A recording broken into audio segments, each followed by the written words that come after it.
Good morning friends, welcome back to my channel. কেমন আছো সবাই? আশা করি যে যেখান থেকে আমার ভিডিওটি দেখছো সবাই খুব ভালো আছো, আর আমরাও কিন্তু ভালো আছি। এখন বাজে সকাল 7:40 আর আমি এখন থেকে ভিডিওটা স্টার্ট করলাম। আর আমি কিন্তু চলে এসেছি বাবার বাড়ি। আমরা তো কালকে তা জেনেই গেছো, তাই না? সকালবেলায় ঘুম থেকে উঠেছি তখন 7টা বাজে, আর ঘুম থেকে উঠেই ঘর ঝাড় দেওয়া আর এঁটো বাসনগুলো কিন্তু আমি ধুয়ে নিয়েছি। আর উঠোনটা ঝাড় দেওয়া হয়নি, উঠোনটা একটু পরেই ঝাড় দেবো। তার আগে রাইস কুকারে ভাতটা বসিয়ে দিলাম। আর বাবা গেছে বাজার করতে, বাজার থেকে আসলেই রান্নাবান্না করব। কোনো মাছ নাই, নিরামিষ একটা তরকারি করব। আর বাড়ি থেকে যে রান্নাগুলো করে এনেছিলাম তার মাংস রান্নাগুলো কিন্তু অনেকটাই রয়ে গেছে, সেইগুলো দিয়েই সকালে খাওয়া দাওয়া হবে। তোমরা সঙ্গে থাকো আর দেখতে থাকো। আর বাবার বাড়ি কিন্তু কেউ নাই, শুধু বাবা আর আমি। আর রোহান তো আমার সঙ্গেই এসেছে, কিন্তু পাশের বাড়ি আমার একটা দাদার বাড়ি গেছে আর কি। আর দেখো সকালবেলায় প্রচণ্ড পরিমাণে গরম, আমি দেখো পুরো ঘেমে একাকার। রান্নাটা করেই স্নান করে নেবো, চলো তোমরা দেখতে থাকো। আর ঘরের চারপাশটা তোমাদের একটু দেখাই। আর আমার বাবার বাড়ির পরিবেশটা না আমার ভীষণ ভালো লাগতো, কিন্তু এখন আর ভালো লাগে না। পরিবেশটা এখনও ঠিকঠাক আছে, কিন্তু মানে মন থেকে আর ভালো লাগে না, আসতেও ইচ্ছে করে না। একসময় এই বাড়িতে আমরা সবাই থাকতাম, আমার মা, বাবা, ভাই, আমার বোন, সবাই। আজ আর কিন্তু কেউ নেই, শুধু বাবা একাই থাকে। ভাগ্যের কি নির্মম পরিহাস, তাই না? ভাগ্যের উপরে কিন্তু আমাদের কারোর কোনো হাত নেই।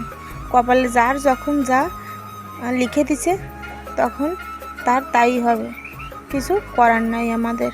আর আমি না কোনো দিনও ভাবতে পারিনি যে এত কম বয়সে আমার মাকে হারাবো, আমার ভাইকে হারাবো, কখনো ভাবতে পারিনি। আর একটা বোন আমার আছে, আমার বোনের বিয়ে হয়ে গেছে, সে তার স্বামীর বাড়িতেই থাকে। আর তার বাড়ি সাতক্ষীরা, অনেক দূর। এখান থেকে যেতে প্রায় 6-7 ঘন্টা টাইম লাগে। কারেন্টের আর এই যে দেখো রাইস কুকারে কিন্তু ভাত বসিয়ে দিয়েছি। ঘরের ভিতরে অনেকটাই অন্ধকার, লাইট জ্বালানো আছে, তারপরেও কিন্তু অন্ধকার, কারণ বাইরেটা মেঘলা হয়ে আছে একদম। এক্ষুনি মনে হচ্ছে বৃষ্টি নেমে যাবে। চলো বাবা আসুক, তারপর রান্না বসাবো। আর তারপর দেখো বাবাও আমার বাজার করে নিয়ে চলে আসলো। একটা পিসি থাকে, আমার বাবাকে রান্না করে দেয়। পিসি বাড়ি নাই, তাই আমাকে আসতে হলো। আর আমার বাবার শরীরটাও বেশি ভালো নাই, তাই ভাবলাম বাবাকে একটু দেখেই আসি। আর আমার বাবা কিন্তু অনেক কষ্ট করেই বেঁচে আছে। যার এই বয়সে 18 বছরের একটা ছেলে হারায়, স্ত্রী হারায়, সে কি করে সুস্থভাবে বেঁচে থাকে, তাই না? অনেকবার বলেছি আমাদের বাড়ি চলে আসতে, কিন্তু আমার বাবা আসে না, কী করবো বলো। আর তারপর দেখো এই যে বাজারগুলো এখন আমি নামিয়ে তারপর সবজিগুলো কেটে রান্না করে নেব। ডাঁটা শাক এনেছে, তারপর এনেছে পুঁই শাক, কুমড়া, মিষ্টি কুমড়া, তারপরে আনলো আমড়া আর কাঁচামরিচ, আর আলুও কিন্তু আছে। আর তারপর দেখো আমি রান্নাটাও কিন্তু বসিয়ে দিয়েছি, সবজিগুলো কেটে নিয়ে। ঘরের ভিতরে প্রচণ্ড অন্ধকার, আর কারেন্ট নাই, আর বাইরে হচ্ছে প্রচণ্ড পরিমাণে বৃষ্টি, তাই আমি হাঁড়িতে করে নিই। আর এদিকে হচ্ছে কুমড়ো ভাজি, মিষ্টি কুমড়া ভাজি, আর আলু আর বেগুন কেটে নিয়েছি। আর এই যে ডিমের অমলেট করে আলু বেগুন দিয়ে রান্না করতে তরকারি। কারেন্ট ছিল না, তারপরেও কিন্তু একটু একটু করে তোমাদের সাথে শেয়ার করেছি। চলো তোমরা দেখতে থাকো, আশা করি তোমাদের একটু হলেও ভালো লাগবে। আর এই যে দেখো যে প্রদীপ জ্বালিয়ে আমি রান্না করছি, এই প্রদীপ কিন্তু এখন আর সচরাচর দেখা যায় না, কিন্তু আমার বাবার বাড়ি এখনও আছে, আমার ঠাকুরমার হাতে।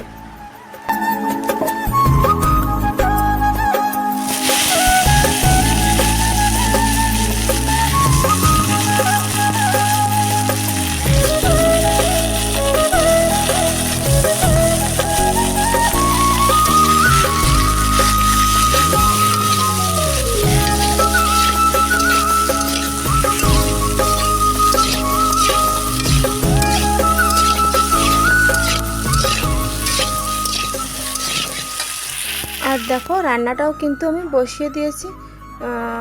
আলু আর বেগুনগুলো একটু ভেজে নিয়ে তারপর আমি ঝোল দিয়ে দেব। আর তারপর নামানোর একটু আগেই অমলেট করে রাখা ডিমগুলো তরকারিতে দিয়ে দেবো। আর আমার বাবা কিন্তু কোনো মশলার রান্না একদমই খেতে চায় না, খুব হালকা পাতলা মশলাই আমার বাবা খায়। আর তোমাদের সাথে অনেক কথাই আমি আজকে শেয়ার করলাম, আমার মনের কথা আর কি। আমার মা যখন মারা যায় তখন আমার মায়ের বয়স মাত্র 42 বছর। মাত্র 42 বছর বয়সেই কিন্তু আমার মা মারা যায়। আর আমার মা মারা যাবে আমরা জানতাম, কিন্তু এত তাড়াতাড়ি মারা যাবে আমরা কখনো কিন্তু তা ভাবতে পারিনি। আর এই 1 বছর হলো আমার ভাইটাও মারা যায়। এখন আর বাবার বাড়ি গেলে চারিদিকে শুধু হাহাকার ছাড়া আর কিছুই কিন্তু দেখতে পাই না।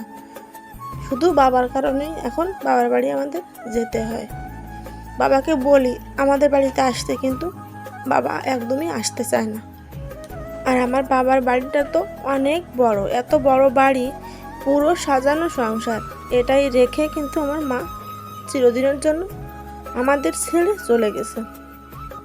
মা মারা যাওয়ার 3 বছরের মাথায় আমার 3 বছর না 4 বছরের মাথায় আমার ভাইটাও কিন্তু আমি নামিয়ে নিয়েছি। চলো ভাজিটা জায়গা মতো রেখে দিই। আর এদিকে তরকারিটাও কিন্তু বসিয়ে দিয়েছি। আর দেখো এই যে প্রদীপ জ্বালিয়ে নিতে আগে।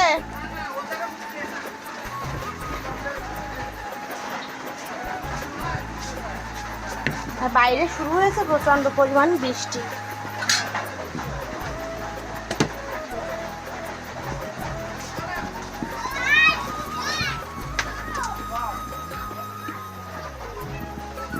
চলো বাইরে দেখাই।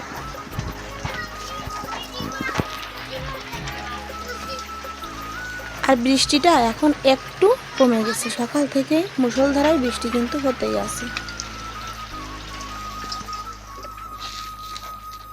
এই দেখো এই যে কে কে এই ফলটা চেনো আমাকে কমেন্ট করে জানাবে।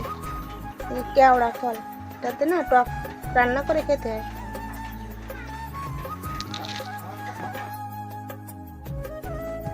আর জানো এক সময় না আমরা খুবই আনন্দে থাকতাম, আত্মীয় স্বজন পাড়া প্রতিবেশী সবাই আমাদের বাড়ি আসতো যেত। যখন মা ছিল ভাই ছিল, তারপর তো একদিন মা মারা গেল। তারপরেও কিন্তু বাড়িটা বেশ জাঁকজমকই ছিল। তখন ভাই ছিল সবসময় মাতিয়ে রাখতো সবাইকে, কিন্তু মানে ভাইটা মারা যাওয়ার পর আমাদের বাড়িটা কেমন যেন একটা থমথমে হয়ে গেছে। এখন আর কোনো লোকজনও আসতে চায় না।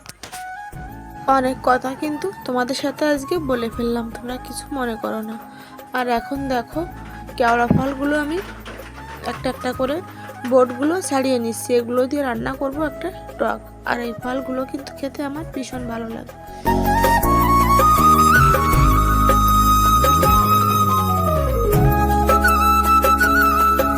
আমি না যখন ঠাকুর পুজো দিই তখন ঠাকুরকে একটা কথাই বলি যে ঠাকুর আমার মতো মানে ভাগ্য যেন আর কারো না হয়। একটা কথাই বলি যে ঠাকুর আমাদের মতো ভাগ্য যেন আর কারো না হয়। জানি না কোন পাপের ফল আমি আমার বাবা আমরা সবাই ভোগ করছি। আর দেখো রান্না করতে করতে কিন্তু বাইরে আবারও প্রচণ্ড পরিমাণে বৃষ্টি শুরু হয়ে গেছে।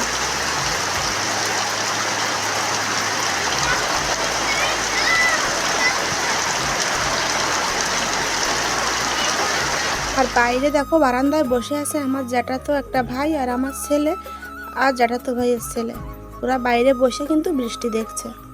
আর আমার রান্নাও কিন্তু প্রায় কমপ্লিট। চলো কি কি রান্না করলাম তোমাদের দেখাই। রাত্রের মাংস বেঁচে গিয়েছিল, যে মাংসটা আমি বাড়ি থেকে এনেছিলাম রান্না করে, সেই মাংসগুলো গরম করে নিলাম। তারপর 3 পিস চিংড়ি মাছ ছিল, সেই মাছটাও গরম করে নিয়েছি। আর দেখো মিষ্টি কুমড়া ভাজি। আর এই যে অমলেট করে আলু বেগুন দিয়ে একটা তরকারি রান্না করেছি। আর আমি রান্না করেছি কেওড়া ফল দিয়ে টক। চিংড়ি মাছ বা কাঁকড়া মাছ দিয়ে কিন্তু এই ফলটার টক খেতে ভীষণ ভালো লাগে, কিন্তু মাছ তো ছিল না, তাই এমনি এমনি কিন্তু রান্না করে নিয়েছি। এভাবেও কিন্তু খেতে ভালো লাগে। আর আমার জ্যাঠাতো ভাইয়ের বউ মানে আমার বৌদি, উনি রান্না করেছে ডুমুর দিয়ে একটা তরকারি কাঁকড়া মাছ দিয়ে, সেই তরকারিটাও কিন্তু আমাকে দিয়ে গেছে। আর আমার বাবার বাড়ির এলাকায় না চিংড়ি মাছ, কাঁকড়া মাছ, তারপরে ট্যাংরা মাছ, পার্শে মাছ, এইগুলো মাছ কিন্তু লবণ জলের মাছগুলোই বেশি পাওয়া যায়, কারণ এখানকার জলটা কিন্তু ভীষণ লবণ।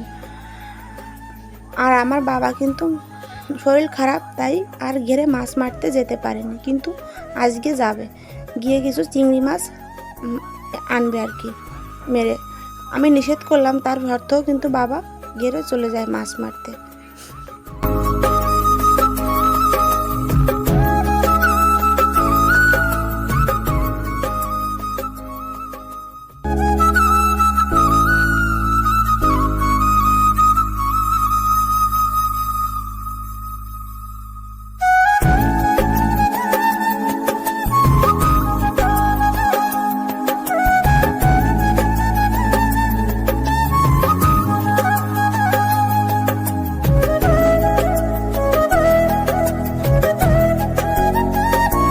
তারপরে কিন্তু আমি অনেক কাজ সেরে নিয়েছি বাবাকে খেতে দেওয়ার পরে।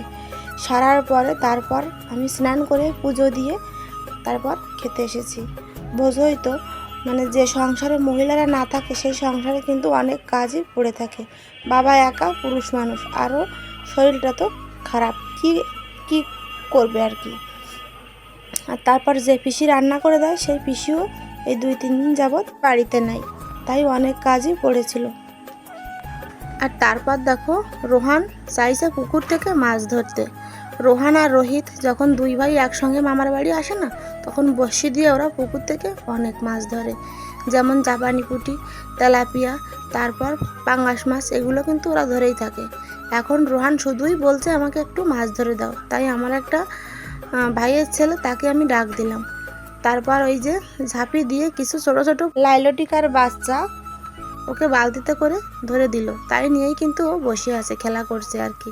আর এই যে আমার যে পিসি আমাদের বাড়ি রান্না করে, আমার নিজের পিসি, কিন্তু কাছেই আমাদের বাড়ি, সেই পিসির মানে আমার পিসতো ভাইয়ের ছেলে আর কি। একা একা আসি, তাই ওদের আমি ডাক দিলাম।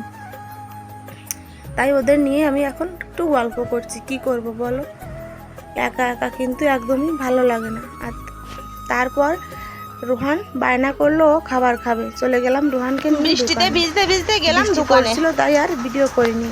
দোকান থেকে দেখো তারপর কি কি আনলো তোমাদের একটু দেখিয়ে আনলাম।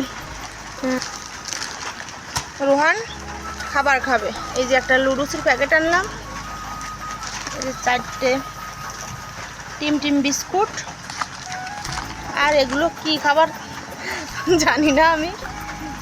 এই যে আজে বাজে জিনিস না কিনলেও হবে না। তাহলে আজকের ভিডিওটা বন্ধুরা এখানে শেষ করছি। তোমাদের সাথে দেখা হবে নতুন একটা ভিডিও নিয়ে। ততক্ষণে তোমরা সুস্থ থেকো আর ভালো থেকো। আর হ্যাঁ, আমার ভিডিওটা যদি তোমাদের ভালো লাগে প্লিজ একটা লাইক করে দিও, আর নতুন বন্ধু হলে সাবস্ক্রাইব করে আমার পাশে থেকো। টাটা।